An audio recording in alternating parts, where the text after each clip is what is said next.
but they're also playing against and rated from age 14 on, even 13, 12, like the top 10 at this age. And, they see that dream and they have a goal. Oh, I want to be higher. Get to our next guest, Hunter Pence, friend of FT, joining us right now to talk about the Giants pick. Hunter, great to have you on.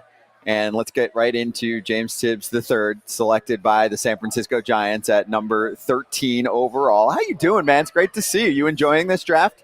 Oh, yeah, it's been exciting. And I've gotten to talk with a lot of these players. I've gotten to watch a lot of these players. And it is an exciting draft. And there's a lot of them, you fall in love with them when you see some of the swings, like you just said about P.J. Morlando. Like, look at how short and compact that is. It's fun to watch him hit BP. But, yeah, it's been pretty spectacular. There's a lot of talent this year. It's like some of the most insane talent that we've seen. And I think we're realizing that when you watch, a Skeen starting the All-Star game a year after he was drafted. Hunter, could you actually be a really good evaluator of this talent? Because you're just like, oh my gosh, this guy is the best. He is going to be awesome. I believe in him no matter what. The kid could have, he could not even be able to get any hits. And can you be a true evaluator of this since you've been out of the game? Well, I think if you get behind closed doors, I've watched a lot of baseball, and I love to have those conversations with teammates, Kratzy, where, what do you think of this guy? What do you think of this guy? Like, I think he's going to, and we've done that throughout the years. But when you play against a lot of players and you learn a lot, when you're looking for body language, you're looking for, who is winning a lot of games, who are those little glue guys that go everywhere. There's a lot of little things. And I think, would I be good? Who knows? But is it something I love to do? Yes. And speaking of Tibbs, how involved am I with the Giants? They have their process. They're really good. But I did get to talk to Farhan before the draft, and we were talking about some of the players that were going to be there. And he brought him up about, they think this is one of the best hit tools in the whole draft. They think he's really smart. He was one that Farhan singled out. He's like, I hope he gets to us. We don't know if he is. But they also love the clutch, the passion, the fire. There's something to that, a little bit more intangibles. But a 1265 OPS, 28 homers, that also looks good as well. Okay, so Hunter, you've looked at these guys. Who else did you like? What are the picks that you've seen so far that really jumped out to you? I mean, there's a couple of them. I mean, obviously Condon going 3 to the Rockies. Just for me, like how tall he is, the hip mobility. We knew he wasn't coming down to pick number 13, but I was a little shocked. And obviously Burns has the upside, number 2. But it's definitely an over nasty arm. And he's crazy. But for me, it's just what Condon did, the homers he hit, the hip mobility, how tall he is. It's going to be easy for him to get big leverage. It's tough to say that, Bazana is just that good too. So there's so many great picks. I think also Caglione fall into the Royals. That one's pretty crazy to me because he's one of those guys that just he's already given you a little bit of a lead just walking onto the field. Just look at him and he's an intimidating guy. Hunter, with Tibbs, your Giants pick, who's his comp? Who's his comp when the Giants were like, we're going to take Tibbs? When they were in the room, they were like, this is the guy he reminds me of. I'm trying to think of a comp, and they actually said, it's tough but Conforto is someone he models his game after. They think that he's obviously not the speed and the athlete of Conforto, but the hand-eye coordination, the balance swing. You're looking at 28 homers at Florida State. You're looking at a guy with a 1260 OPS in college. It's pretty unheard of. I think of like, you think of guys that have just great hand-eye coordination. If you could take like Pablo Sandoval's hands, it's not like he's not the best body, the best athlete, but he's just a dude that's going to put the ball in play, that's going to fight, that's adjustable and can battle you in any situation. So I'm not going to say he's like Pablo Sandoval per se, but just that hand-eye coordination mixed with the balance of a Conforto. So I'm gonna kind of blend and mix and match. But for me, there's a grittiness and a grindiness and a fire and a passion, that edge that I think is really exciting, that Giants fans are going to be excited when they watch this guy play. All right, Hunter, based on your career, somebody said you're going into the draft. This is the career you're going to have, exactly Hunter Pence career. Are you 1-1? Am I 1-1? No, I wouldn't think so. I stunk. I need to be way better than that, man. Wait, you're saying if you take Hunter Pence's career stats, titles, the whole deal, and you hand it to a team, at least during some seasons, and you say, hey, you can have this guarantee for your first overall pick, I'll swing it to JJ. Don't you think you would take that? This is a minor league baseball discussion all the time. But do you know how many guys? I think that's a great question. I think it's a fun question. Yeah. Now, which draft is it? I mean, if that's the thing. It Mike Trout's draft, then you're what you weren't part of. But then I'm taking Trout. No offense, Hunter, but but in most drafts, sorry, Hunter. How could you? How could you? No, it's more interesting for like this year, right? Like this year's draft. Well, if I know I'm getting Hunter Pence's career, I'm taking him because last year different. Yeah, because I know I'm getting that. I completely agree. Hunter Pence is 1-1 without a doubt. AJ Pierzynski is 1-1 without a doubt. You cannot pass that up. Last year might be different because now you already got to see some work. Is still where you go? Maybe 10. I mean, round 10, not 10. 10th round. Crash your 1-1 to me. I'm 1-1 in your heart. That's different. You can't waste the bonus money. All right, fair enough. One other one to ask with that, though, Hunter, because you always were famous for your swing. If you were coming up now, do you think you would be allowed to keep that swing? Well, let's face it, there's no real option because they tried to coach me, and I just don't really – it's not that I didn't want to do it. We actually found out way later in my career that I have Schumann's disease, which is like a T-spine disorder. It's bone on bone. So, it's actually an anomaly that I was able to play. I don't have that T-spine flexibility to really rotate. So I just had to figure it out. And I think I was just a guy who loved to play. I hit a lot. I practiced a lot. It was very intrinsically motivated, and just worked on hand-eye coordination. And I would say just I would think about the game in a lot of different ways and try to find ways to make myself better. But I don't think that I was gifted with the flexibility, the mobility. I always talked to Buster, watching his swing. And you look at how far he could wrap his bat around, or you look at a Seager and how they're and Bellinger, how they're smacking the back of their back. That's a flexibility thing that I didn't have that. But I was strong and I was fast and I was an athlete and I had good hand-eye coordination, quick hands that could put the ball in play. But did I have good plate discipline? I think today's day and age, they're judging your plate discipline. I was swinging at everything and I could make contact with it. But my pitch decision was terrible, So I think that's something that they really get evaluated on now, and I think that would be something that would definitely hurt me. But you look at I remember in our draft, Dustin Pedroia was right there too, and I'm taking Dustin Pedroia 1-1.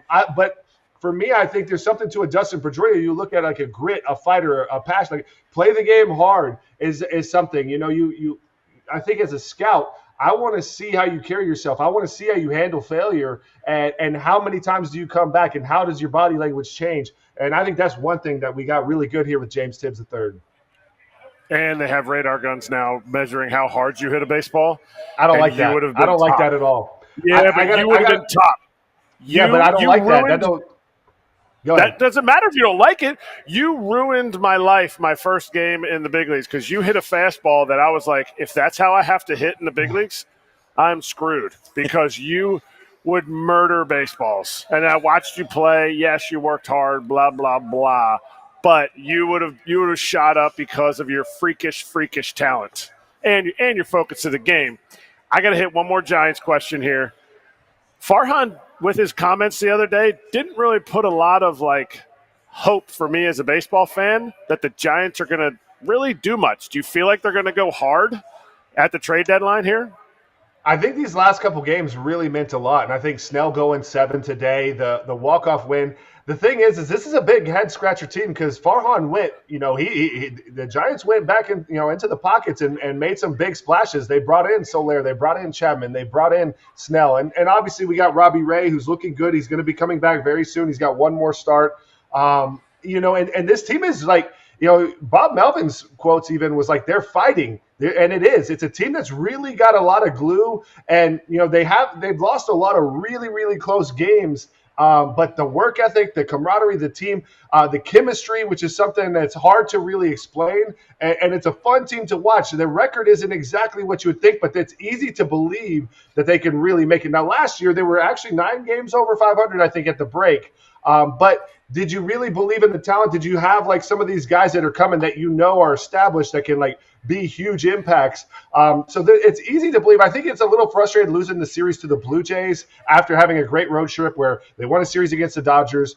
They won 3 out of 4 against the Cubs. They win in Atlanta.